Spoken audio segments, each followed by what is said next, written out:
At ating best player na si Aldous Paz sa may 21 points, 15 rebounds, 9 assists, 3 steals. At ito, Aldous.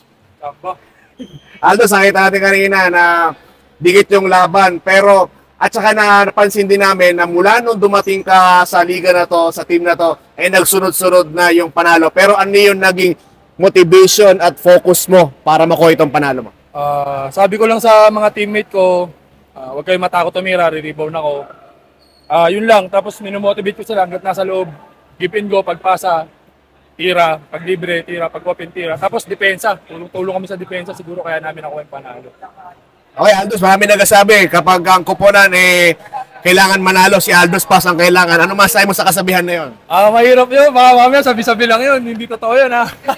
Mahirap yun, hindi totoo. Pero siguro nakakachamba lang kami, kaya nagsunod-sunod yung panalo namin. Ganun lang. Okay, Aldous, sino yung mga gusto mong batiin at pasalamatan? Ayan, yung team ko, Tito, si mga teammate ko, si Boss Kai, yung nagsama sa akin sa team, saka yung Above the Ground Basketball League, solid to. Tapos yung mga naniniwala sa mga suporta sa amin, yun lang. Alright, ating best player, Aldous Paz. Thank you, thank you.